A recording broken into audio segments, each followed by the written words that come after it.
afternoon, and thank you for joining us for UBC's Weekend Edition on the 16th of August 2026 with me, Moureen Babirye. This is what transpired in the course of the week and today. In our first report, Museveni earlier this week pledged to rally regional leaders to strengthen the Eastern Africa Standby Force. The President made the commitment during a meeting with the force's Director, Brigadier General Ronald Rivanga, at State House in Entebbe. Brigadier Rivanga briefed President Museveni on the activities of the regional standby force and appealed for his support in mobilizing heads of state and government to renew political and financial commitment to the organization. He also tasked and asked the President to encourage Djibouti, Comoros and Sudan to fully participate in the force and to support the convening of the force's summit, which has not been held since 2014. The President pledged to engage fellow regional leaders and support efforts to strengthen the force's financing, rapid deployment, humanitarian assistance, and rescue capabilities. The meeting comes as the 36th Ordinary Policy Organs meeting of the force is underway in Kampala, bringing together senior officials from member states to discuss the force's operational readiness and regional security cooperation. Brigadier Rivanga also briefed the President on a recent verification exercise assessing Uganda's military, police and civilian capabilities pledged to the standby force.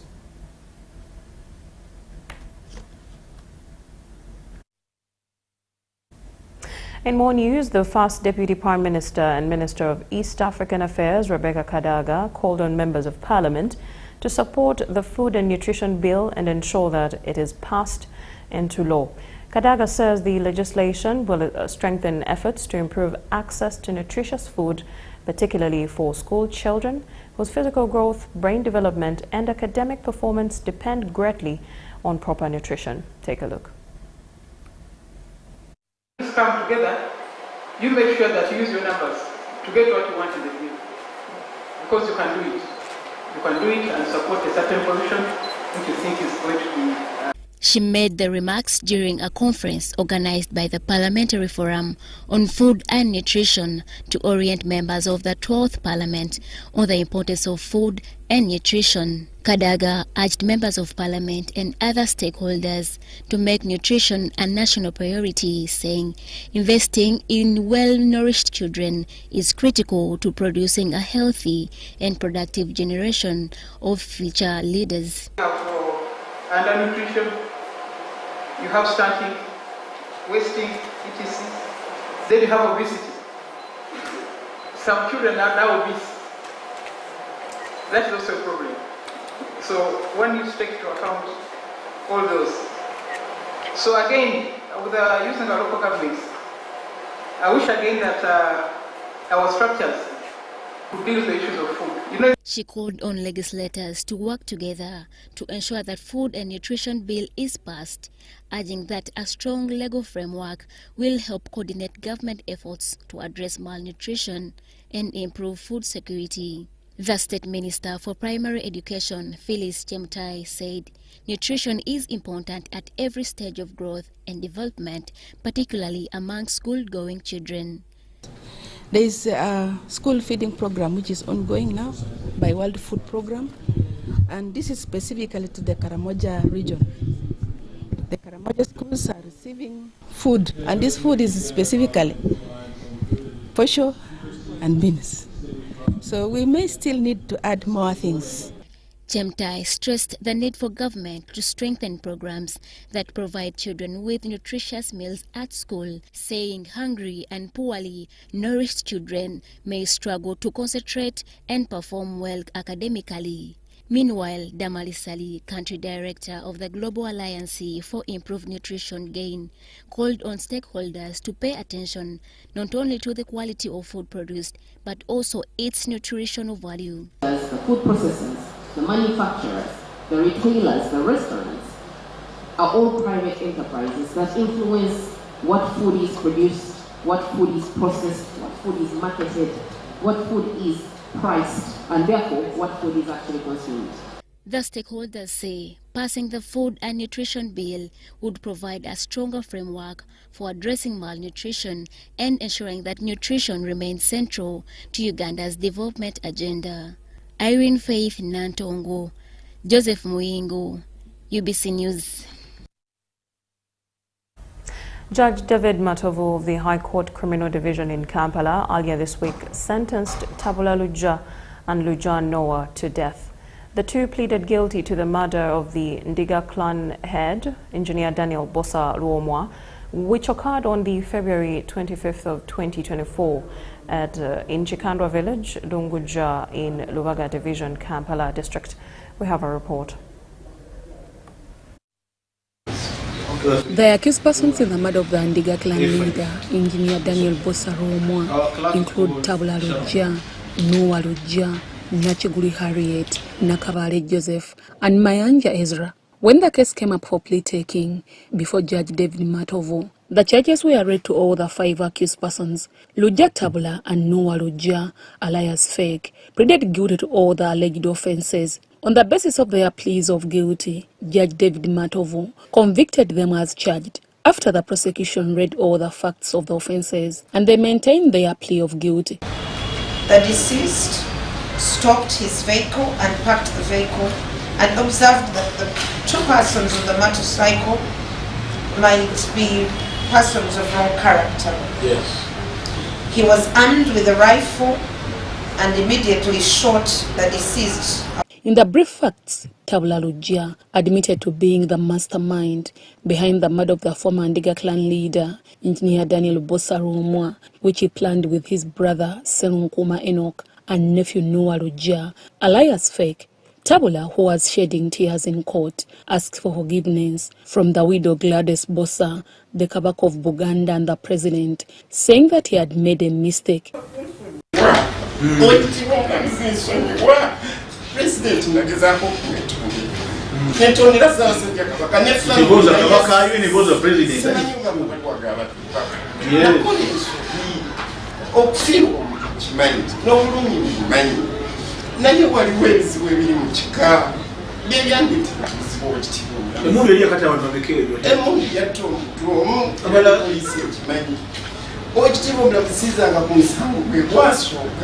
Judge Matov said that too had meticulously planned and executed the murder of Engineer Daniel Bossa Ruomwa, making a deterrent sentence necessary.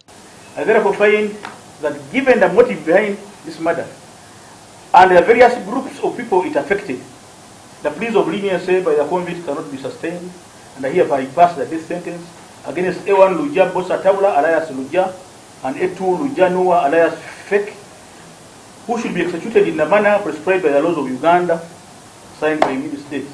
You have got a right of appeal against the sentence within 14 days from today. Tell them what has happened. Judge Matov advised the public to follow lawful judicial remedies in case of any disagreements with others, rather than taking the law into their own hands. Judge ordered that the 2 convicts should be executed in the manner prescribed by the laws of Uganda. However, Tabula and Lujja's co-accused, including Nachiguli Harriet, Nakabale Joseph and Mayanja Ezra, denied all the offences. The three have been remanded to Luzira Government Prison until September 8, 2026, when they will turn to court for a full trial.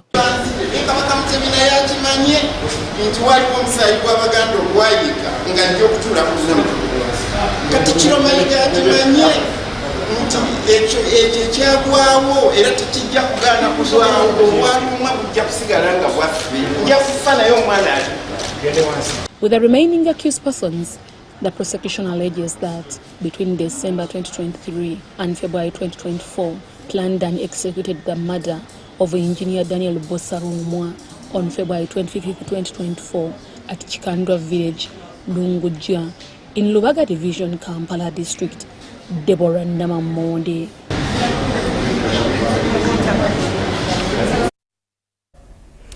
In other news, the fight against alcohol abuse in Uganda is taking a new turn, with the Uganda Alcohol Policy Alliance now pushing for a fresh law to regulate the production, sale, advertising and consumption of alcohol. This follows a government directive ordering bars, malwa joints and other alcohol selling establishments to remain closed until 3 p.m. on working days. The Health Ministry says it supports the move and is ready to back efforts to return alcohol control legislation to Parliament. In 2023, the Toroman Impisalo Pendi introduced the Alcohol Control Bill, which sought to regulate alcohol sales, manufacturing, and advertising, prohibit the sale of alcohol to persons under 18, amend the Industrial Licensing Act Cap 91, to repeal the Portable Spirits Act Cap 97. However, the Parliament rejected the bill. In a letter dated August 10, 2026, the Minister for Local Government, Balambaro Gahare, directed local authorities to ensure that bars, marriage joints, and other alcohol selling establishments remain closed until 3 p.m. on working days. The directive also seeks to curb early morning alcohol consumption, which the Minister says is affecting productivity and community service delivery. Dr. Chris Valiomos has applauded the local government minister directive, saying the Ministry of Health is prepared to support renewed efforts to bring an alcohol control law back before Parliament for review and possible amendments. Why is in this case, given the importance and the need for this law, so that we can push it as the private members give. We push it, and then you are assured of the support of the Minister of Health. Members of the Uganda Alcohol Policy Alliance, under their engagement with the Ministry of Health, are calling for stronger measures to regulate alcohol availability, marketing, and consumption. Have a minister who has been bold enough to say that we need action in Uganda to protect Ugandans against alcohol harm. And we need more of such persons to know that health is important, life is important. It is a healthy Ugandan who will be able to contribute positively to the development of the nation. The Uganda Alcohol Policy Alliance is also pushing for action. It says it is working towards developing a comprehensive alcohol control proposal that can be taken to Parliament. When he gives us such a directive, it becomes our responsibility, all of us as Ugandans, to ensure that this directive is implemented. For the Alliance, the argument is not simply about closing bars early. It says Uganda needs a clear legal framework that addresses the entire alcohol chain from production and advertising to sale and consumption. Biggest of its kind in Uganda, encompassing 75 plus organizations, civil societies, and individuals. Of course, our role is to look at policy, regulation, and then... As stakeholders prepare to put their proposals before Parliament, the question now is whether lawmakers will give Uganda's alcohol control debate another chance. Susan Nabugude, Michael Bakawlindi for UBC News. In other news, the Chief of Defense Forces, General Muhoozi Kainerugaba, officially opened a high-level meeting of the Committee of Chiefs of Defense and Security of Eastern Africa Standby Force at the Sheraton Hotel in Kampala. The meeting brought together military chiefs from the region to discuss and coordinate efforts aimed at enhancing regional security and stabilization. Minister of State for Defense and Defense chiefs and security from across Eastern Africa are in Kampala for high-level meeting of the Eastern Africa Standby Force ordinary meeting. High-level meeting of the Committee of Chiefs of Defense Forces forms part of the policy organs meetings that are conducted regularly to provide guidance for executing the affairs of the Eastern Africa Standby Force. we have strengthened engagement with member states through courtesy visits and strategic consultations. We have undertaken verification of pledged military, police, and air capabilities to ensure that our standby forces remain credible, agile, and deployable. We have advanced the humanitarian assistance and natural disaster support framework and continued developing the Combined Air Operations Manual. The Chief of Defense Forces, General Muhoozi Kainerugaba, opened the session at Sheraton, Kampala, calling for stronger coordination to address emerging threats. Displacement of people and climate pressures continue to stretch the capacities of our defense forces. In such an environment, preparedness is no longer measured by numbers alone.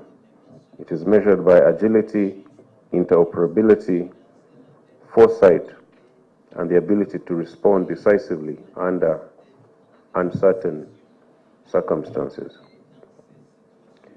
For that reason, the readiness of our standby force must be sustained through continuous planning, regular training, and constant adaptation. The ongoing transition to the African Union Support and Stabilization Mission in Somalia, AWSOM, is a clear reminder that our region must remain ready for change. In his opening remarks, General Hose reaffirmed the responsibility of the Chiefs of Defense Forces to strengthen the Eastern Africa Standby Force to deliver the rightful impact in the right time as they continue to work towards a peaceful and stable Eastern Africa. The Eastern Africa Standby Force has matured into a respected component of the African Standby Force. Our task now is to ensure that it remains relevant, resilient, and ready in an increasingly complex strategic environment. The Minister of State for Defense, Honorable Grace Akifeza Ngabirano, who was the guest of honor, reaffirmed Uganda's commitment to deploy its forces in regional missions. The role of the military leadership continues to evolve. Today's chiefs of defense are not only commanders of national armed forces. You are strategic advisors of your governments. You are custodians of national resilience. You are builders of regional confidence. Events unfolding in one part of our region can rapidly influence political, economic, and humanitarian conditions elsewhere. The CDF's meeting will deliberate on regional security priorities and strategic planning documents. Its outcomes will be submitted to the East Africa Standby Force Council of Ministers session tomorrow. Haruna Mtesasira, UBC News. The head of State House Investors Protection Unit, Colonel Edith Nakalema, has commended the media for sharing her personal experiences and the life story of her late father, Reverend Eliasaph Serwadda. Nakalema made the remarks during a media luncheon she hosted to receive feedback from media personalities following the release and sales of her book, My Father and I, written in memory of her late father. By 2026, the head of the State House Investors Protection Unit, Colonel Edith Nakalema, officially launched her book, My Father and I, The Power of Intentional Fatherhood.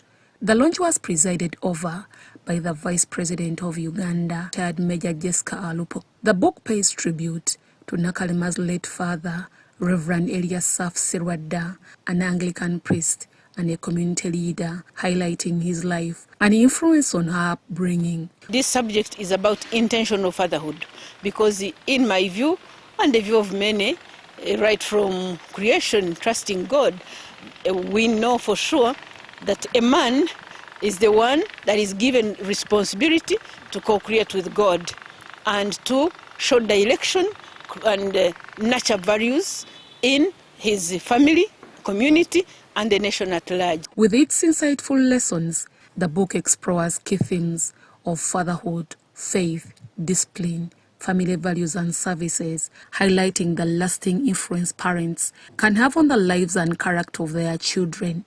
It also reflects on how intentional parenting can shape children's values and a sense of responsibility in society. Many of us were thinking about fatherhood as just having children at home. You wake up in the morning, you run to go and work, you think what is important for the children is for them to have a meal, to have rent paid, to have different bills paid, and then maybe you buy for them bread and what. But then we never had the time. I never thought that it was important for you to sit down, be with them, discuss with them, move with them. With about 1,000 copies published, My Father and I, has received positive public reception and recorded encouraging sales since its launch. The growing interest in the book reflects the public appreciation of its message on fatherhood, family values, and the influence of parents on their children. The public has really embraced the message. We are getting good feedback. The books have been bought and dispensed to the public. Every key supermarket, Aristoc, all branches, Uganda bookshop, the duty-free bookshop at the airport, the key supermarkets.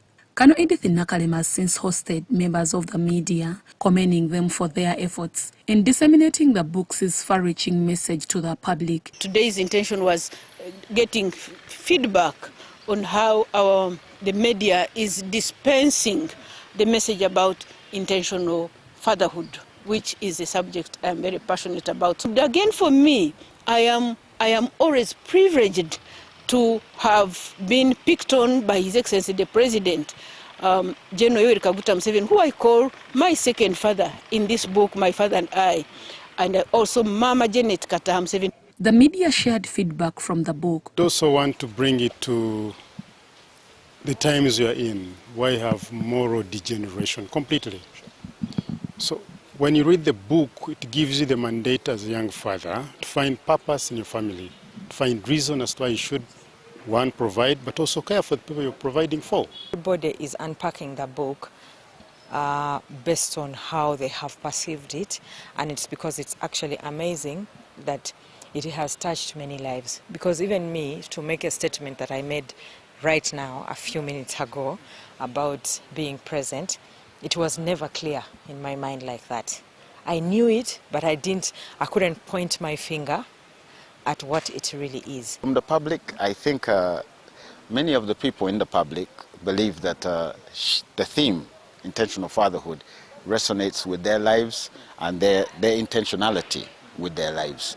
And that is the key thing with this book. It speaks to many people at a very intrinsic and basic level, that level which inhabits us all to be better parents. Meanwhile, the proceeds from the book are intended to support the completion of All Saints Church, Kanyega Nyeje Kashari, being built in the memory of Reverend Elias Saf Serwada. Finishing the big church that you will have the picture, the church is already habitable. It is roofed, it is closed. Now we are doing the finishing, the finishes, just the floor, the painting, the wiring of electricity, the water around, and the All Saints Kanyeganyeje community are excited. Deborah Namamonde, Ivan Juko, UBC News. In other news, youth have been urged to embrace creative production and venture into the creative economy as a way of strengthening Uganda's enterprise and production ecosystem. The call was made by the Minister of State in the Office of the President, Diana Mutasingwa, during her visit to Motive, Uganda's creative industrial park, where she engaged with the Innovation Village Hub as part of the International Youth Day activities. The government has promoted the Buy Uganda, Build Uganda Bubu concept as part of efforts to strengthen domestic economy and create opportunities for local producers. The initiative has encouraged manufacturers to embrace local products, adding value to locally produced materials and creating more opportunities for Ugandans across the production chain. As Uganda seeks to strengthen collaboration between public and private sector players, Motive, together with the Innovation Village Hub, is supporting young people through skills development and enterprise-focused programs. This is rather an activity or a sector that stands on its own. We have so many graduates that happen to get into the world of work every single year, right? Yet we see that the informal sector takes out majority of those young people. And you know, the formal sector does not have enough mass or enough capacity to take on all those jobs. So as at Motive, we realize this challenge and say, okay, how can we organize the creative sector, make it informal, so we can even start realizing more jobs across the value chain. During her visit to the hub, Minister Diana Mutasingwa commended the efforts being made to equip young people with the practical skills and create pathways into enterprise development. Really amazed about the different fabrics and different clothing lines that have not been on the scene before in Uganda. So once I came here, it is something that the president has been doing, because only that it's a bit slightly different. It's more of like a hub for the youth, like the presidential hub, whereby they are skilling the youth, after skilling them in what they want to do, and thereafter they can do the marketing and get into the business world or the money economy. Mutasingwa also applauded the motive for providing production and creative spaces, urging younger Ugandans to tap into the growing opportunities within the creative economy. We don't want the youth to finish they are done with school and they don't have what they are doing, but if they can come up and be creative, if you can, don't think about having the degree or having a job, but you can come up as a youth and do something with your skills. You can do tailoring. We have seen people come out here doing tailoring and making a living out of it. So the youth out there should come out and enter the money economy and be able to also be actively in the money economy and also make a living. The Executive Director of the Innovation Village Hub, Rita Ngenzi, says the small industrial park for SMEs is providing young entrepreneurs with the access to production facilities and markets, which are key components in turning skills into viable businesses. They walk in, they get access to skilling, but beyond skilling, they get access to production. From production, they move into access to market. From market, we also support the process of access to financing. So it's a full journey that we're able to walk with young people. And of course, private sector will play its part, but we know that it is not a role that we should play alone, and the government partnership is so critical. With the continued investment in skills, production facilities and access to markets, stakeholders say Uganda's young population can play a vital role in driving the country's creative and enterprise economy. Amwaiva Njuko for UBC.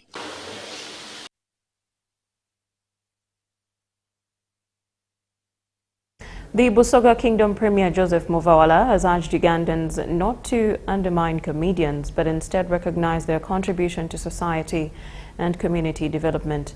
He made the remarks during a Thanksgiving service for Jinja North Member of Parliament, Hussein Muyonjo. The Premier commended Muyonjo for addressing the growing challenge of water scarcity in his constituency by donating a modern water tanker to serve residents. He said such interventions demonstrate the importance of leaders responding to the immediate needs of their communities.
Creatives mulekerawo mu Uganda okuba nooma abantu abo baba bagezi okusinga nimwe ate muli kibonaku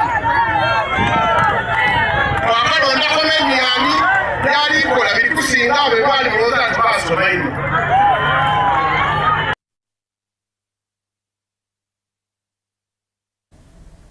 Renowned business entrepreneur Maggie Chigozi has challenged young people to be innovative and create jobs, saying that Uganda has many business opportunities for the youth to tap into.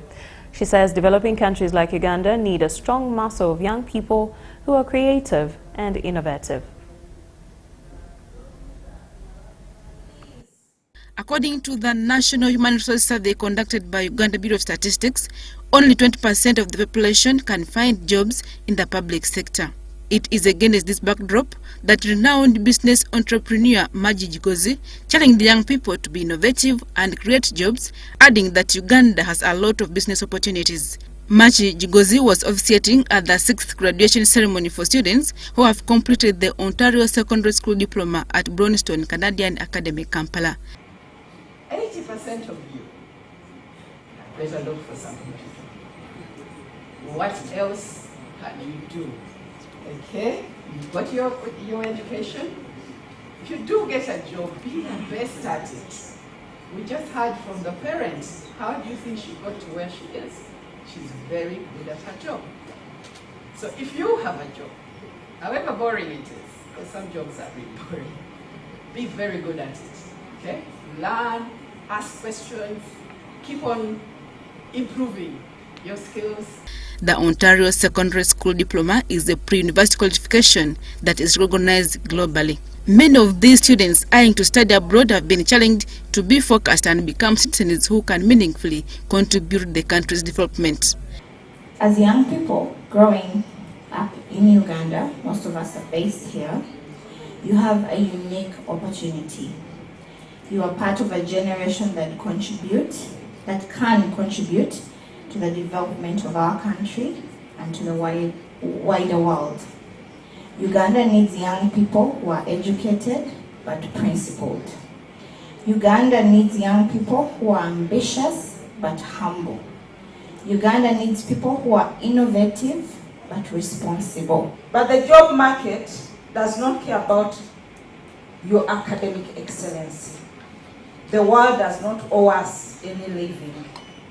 What the world rewards is value, problem solving, passion, and perseverance. Your degree will open the doors, but your character and your work ethic are what will keep your job. While you are at university, look at your education as an investment, not as a chore. Having many young people seeking education abroad will help to create professionals in different fields, and this can facilitate knowledge transfer.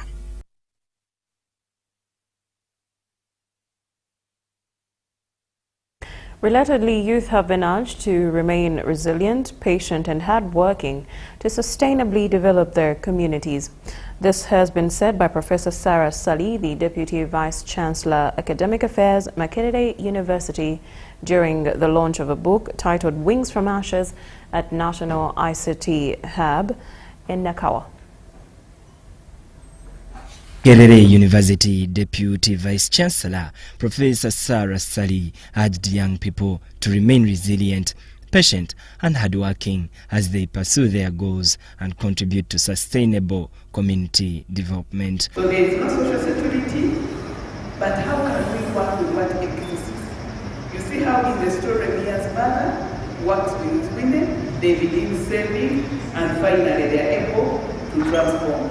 So our communities need empowerment, they don't need more preaching, they don't need more redemption. You are the person that I've been waiting for. Please go back and play your role. The Commissioner for Teacher Education Standards at the Ministry of Education and Sports, John Wesonga, commended the author for promoting innovation, skills and positive values through the book. He encouraged schools to embrace a reading culture among students. Let us not only encourage young people to read textbooks for examinations, let us encourage them to read literature, biographies, poetry, history, science, philosophy, and other forms of writing that broaden their understanding of the world. To this again, a round of applause for Allen. Author Alena Kankunda encouraged young people to continue pursuing their dreams, noting that taking responsibility brings rewards. One person reads this book and they are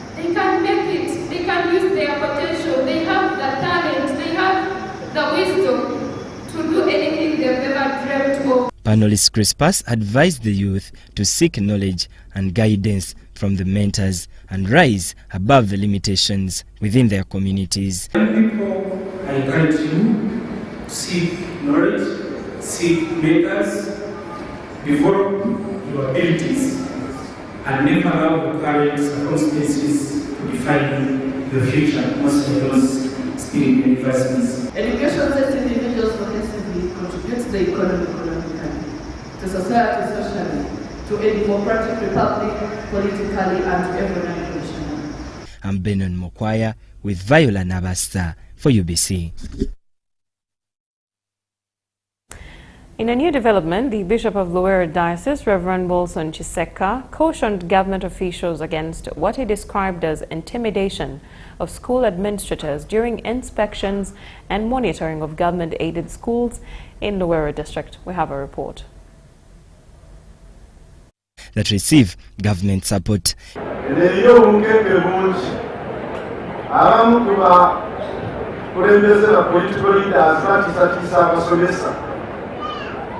Era abasomesa bali ku bunkenge kubanga esomero kati tufuna 20%, 80% tukusinzira ku budget y'essomero. He urged government officials to respect the administrative structures of church-founded schools, warning that interference could affect their ability to deliver education services. Enkola eyo ebeera eyagala ate kulemesa gavumenti. Banya kadde eddoboozi lyange liwulike bulungi n'abazadde nga bawulira kino kyebyogera. Abazadde ekyeŋŋamba gavumenti eyambako n'essomero lya kanisa, gavumenti eyambako okusasula emisaala. He made the remarks during celebrations to mark 60 years since the establishment of Luweero Secondary School. Several leaders attending the ceremony supported Bishop's concerns. However, State Minister for Kampala, Joseph Kabuye Chofa Togabye, who represented General Salim Saleh at the event, assured the Bishop that school leaders and government's primary interest was ensuring that public services are delivered effectively. So ezo kitegeeza nti sente ezisabirwa za kufumira baana kyakulya ko tetusubira mwana wa senior 4 senior 3 okumugamba weetike eggulu. State Minister for Finance, Sise Mulondo, represented President Yoweri Kaguta Museveni as the chief guest at the celebration. Science and technology. The primer of all development in society is science and technology. During the celebrations, the school also raised funds towards the construction of an administration block. President Museveni contributed 40 million Uganda shillings, while General Salim Saleh donated 20 million Uganda shillings towards the project. I'm Benon Mokwaya with Salongo Kasiante, UBC. Action Aid International Uganda is calling for increased government and stakeholder support towards girl child education in Karamoja as communities continue to grapple with early and forced marriages. The organization says the practice remains a major barrier to the education and rights of adolescent girls, and particularly in Amodat and Nakapiri districts. At the two-day intergenerational dialogue organized by Action Aid International Uganda, project coordinator Sam Francis Onoge highlighted cases where some parents force underage girls into marriage as a way of acquiring wealth through dowry. Girls are treated as a source of wealth, and that has been a major issue. So you'd really actually find that these girls are traded regardless of their consent. And of course, through that we're able to discuss with them, provide them information about the law, how it's against marrying off a girl who is below the age of 18. Poverty remains one of the major drivers of early and forced marriages in Karamoja. Stakeholders are now calling for stronger interventions targeting vulnerable families alongside increased investment in girls' education. We noted that there has been little support given to girls to go to school.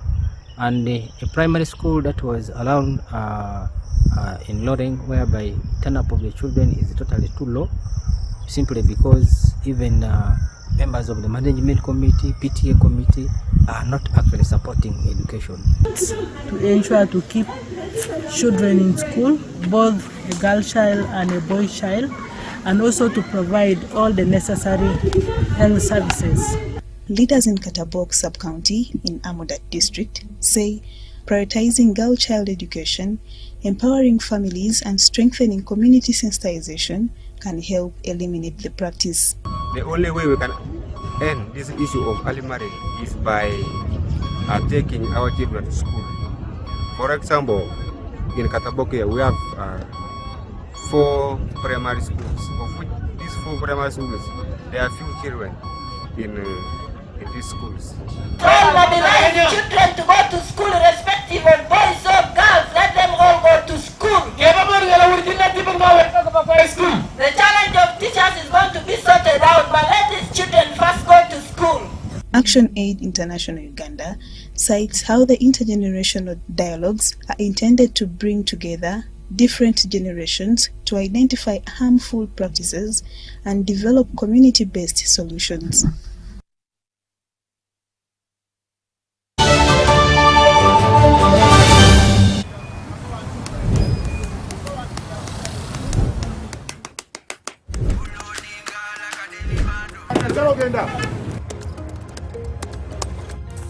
And that's it for today. Till the next episode.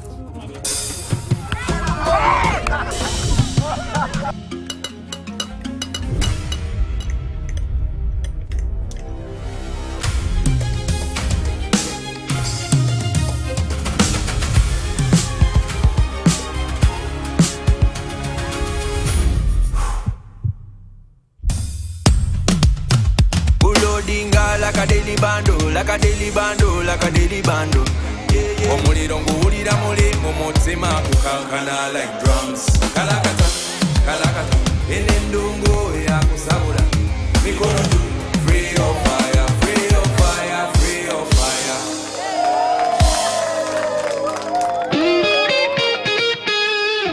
Attention! The Office of the Prime Minister warns of possible El Nino rains during the September to December 2026 rainy season. This may bring above normal rainfall, increasing risks of floods, landslides, damage to infrastructure, disease outbreaks, and loss of livelihoods. High-risk areas include flood-prone lowlands, urban centers with poor drainage, river catchments, wetlands, and mountainous regions. The public is advised to keep drainage channels clear. Avoid settling or farming in high-risk areas. Never cross flooded roads, bridges, or rivers. Avoid sheltering under trees during thunderstorms. Ensure children are accompanied to and from school. Store food and seeds on raised platforms. Move livestock to higher ground.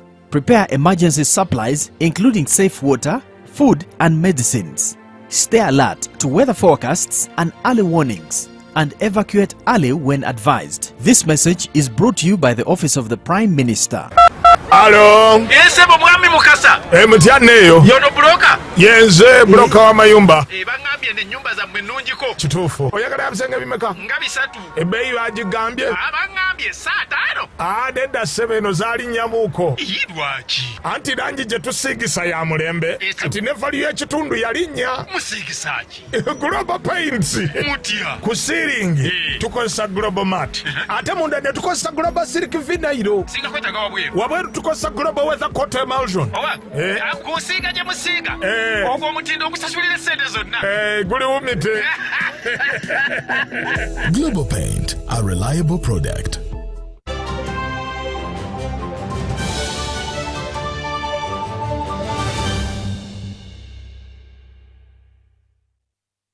Welcome back from the break, and now in business. Businesses are being urged to leverage asset financing to acquire reliable vehicles and equipment without exhausting their working capital. The call comes as WQ, DFCU Bank and ICEA Lion strengthen their partnership to provide affordable financing, comprehensive insurance and after-sales support to businesses seeking to expand. seeking to expand their operation through vehicle and equipment are being encouraged to embrace asset financing as a way of preserving working capital while acquiring productive assets. The call comes as Double Q, DFCU Bank and ICA Lion have partnered to provide vehicle supply, financing, insurance and after-sales support under one proposition. The partnership targets businesses in transport, construction, agriculture, manufacturing and trade, where reliable vehicles and equipment are critical for executing contracts and expanding operations.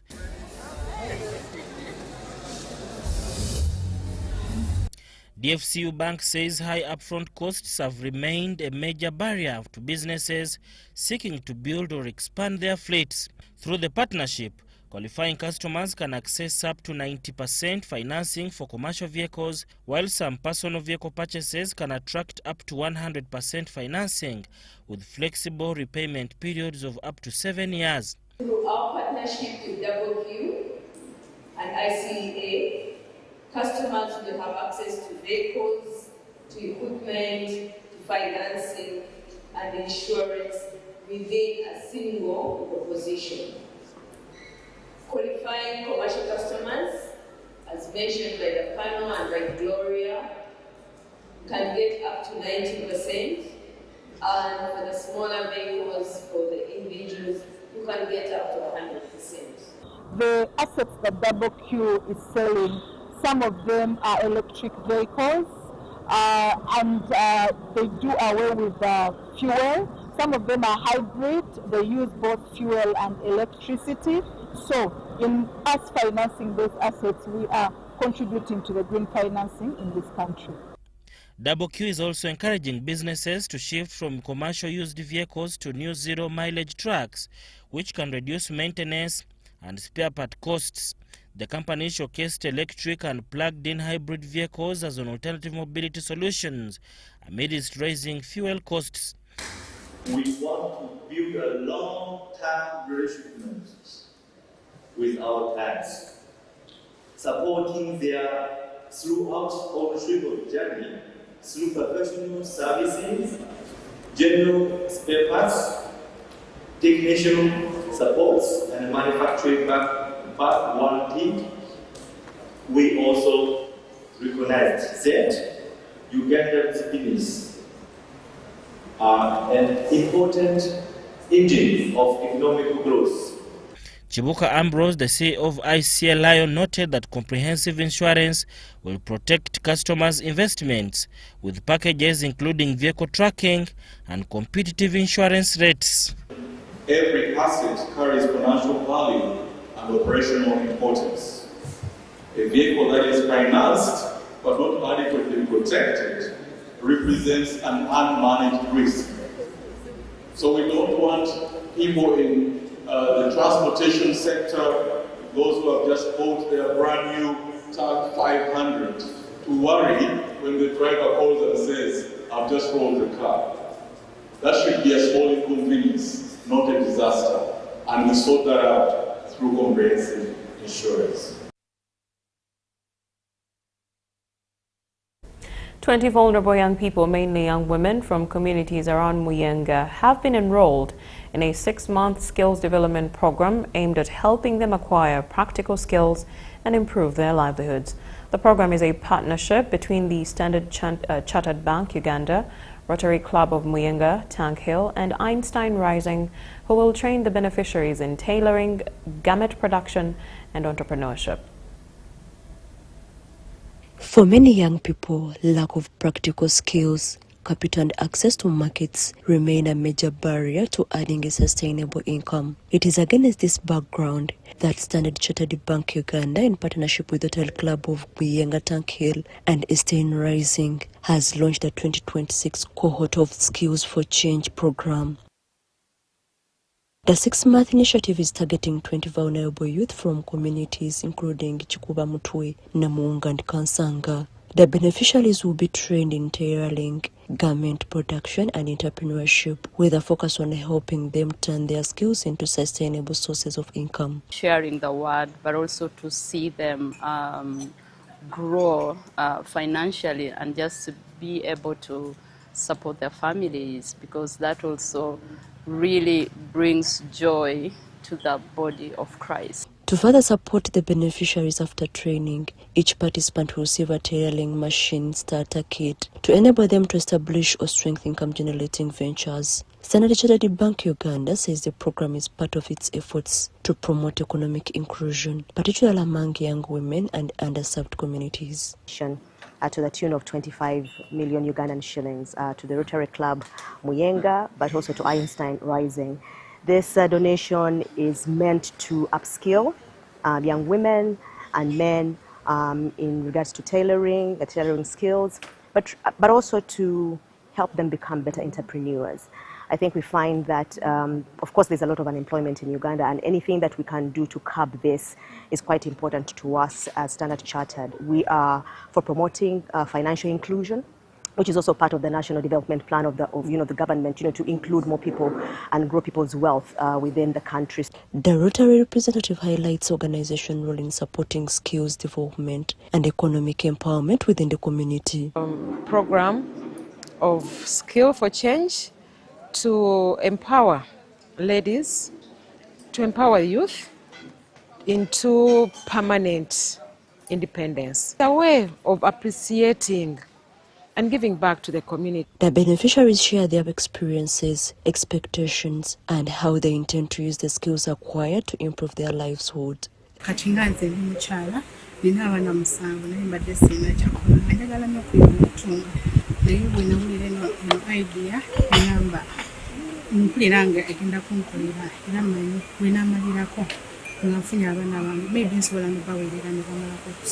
For the young women enrolled in the program, the training offers an opportunity to transform practical skills into a source of income and build more secure livelihoods for themselves and their families.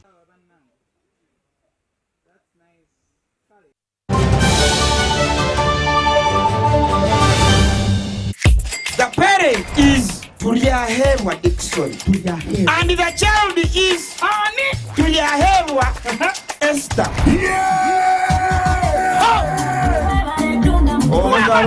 Kambera gwete kwa mugisha ngo ishe watuyayewa Esther wahangura school fees ngene na hateje shana amashemero bagonka MTN momo eberewo mbere nyigasta igana kaga ni 5 star 80 hash kushashuro mwana school fees tokoma nyo mugisheri zagwije wanje ninga nchaka ngwasa kuzo wawe mwebare munonga.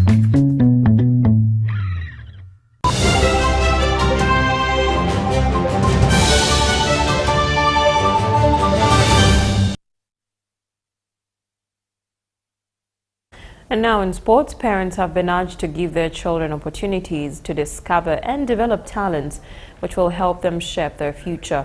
This was the message as Hearts of Gold held its annual sports gala. It's our sports day, our sports gala, annual sports gala, which happens once a year.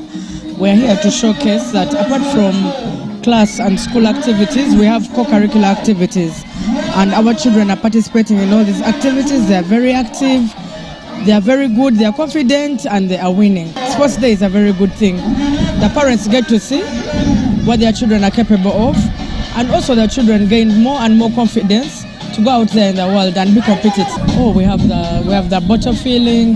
We started with the parade. The parade was very nice. It was for the whole school, and then we had aerobics. The parents joined the children in the aerobics session. We have the crawling. We have the battles. We have the tug of war. Bottle filling, the activities are so many. We have about 40 activities today. Teach us about losses and wins, and how we treat a loss, how we treat a win. This all comes from sports.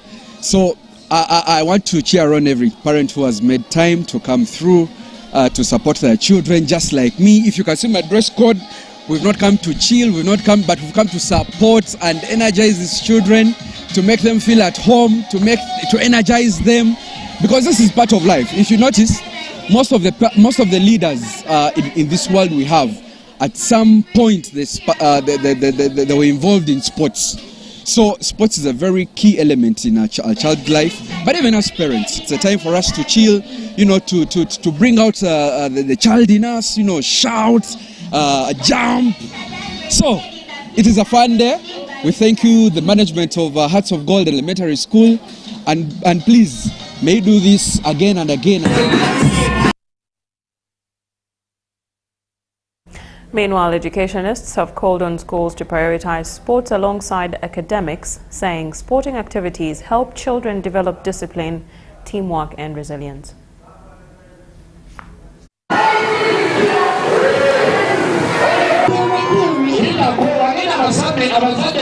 Or gymnastics to excel. But most of all, we help children's brain development because it's through movement and certain very specific movement that children learn or can cope better with balance, mathematics, writing, and language. Most children here to their parents, they want me Auntie Nalongo. I'm called Auntie Nalongo here. I love sports. I've been cheering the children. I'm from Mama. Everyone is a winner. And we are just like we run our theme and little champions for Christ. We made sure that we prepare our learners that not everybody is a winner. Sometimes we lose. Just like in life, we do not have to succeed in everything. So we prepared our learners that we are all champions for Christ. So they know that even when you lose, you're a champion for Christ elsewhere. So when days like this come and the parents are there, it becomes hard because the emotional bit of it is way too much. They develop some values like stress resilience, hard work, teamwork. You've seen children working together. There has been a lot of teamwork. There's a lot of resilience. And sometimes we don't appreciate that through resilience, you can be able to achieve. In life, some things you need to persevere. You've seen children persevering to the end and they are able to win. Even those who seem to lose, they are encouraged to do more and they are able to complete their games. Today what we saw are young children showing that they are gifted differently. And I want to encourage parents to call out the gifting in each one of their children. And I want to ask even for the Ministry of Education to give emphasis to sports at this stage.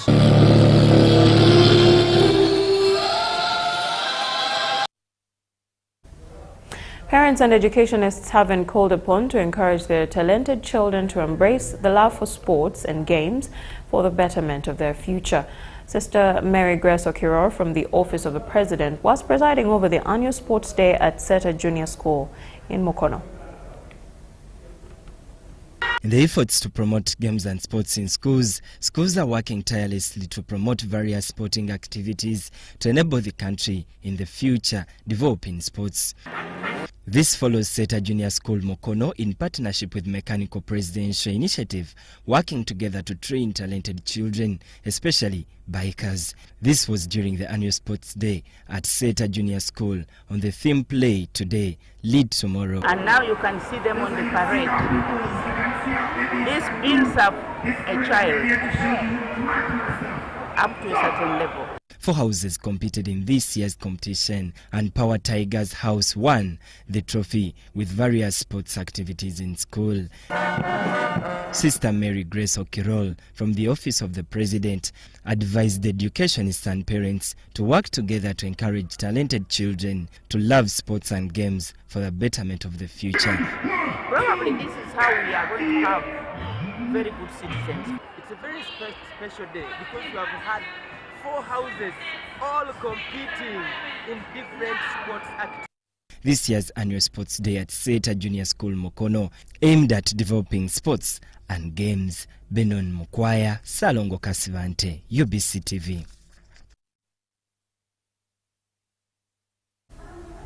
The Deputy Chief Justice Moses Kaziwe has said that schools are places where discipline should be given priority, as the young ones need to be guided for future leadership. He noted that creativity and hard work are the sole engineers of success. The judge made the remarks while officiating the second edition of Mengo SS Run, where they want to raise 19 billion Uganda shillings to construct a modern dining hall that could accommodate over 4,000 students. The gala attracted learners, teachers and parents, creating an opportunity for the school community to interact and celebrate both sporting talent and teamwork.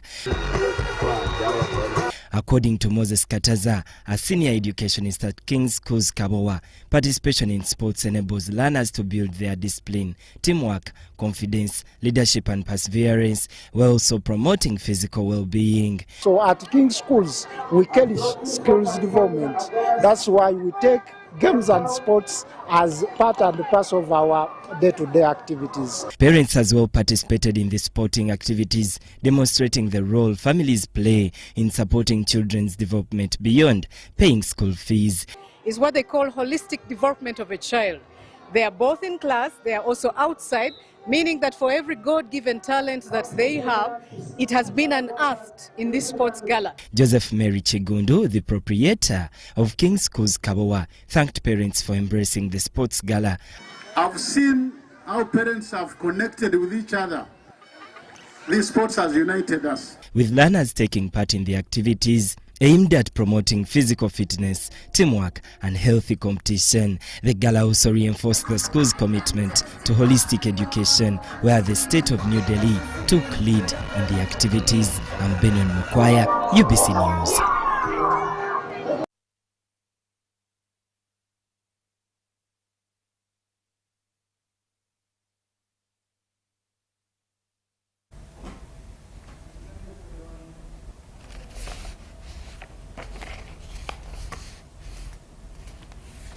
That brings us to the end of this weekend's live bulletin of the weekly roundup. Thank you for watching. My name is Moureen Babirye. Look forward to the 8 and 10 p.m. news bulletin. Thank you for watching. Good afternoon.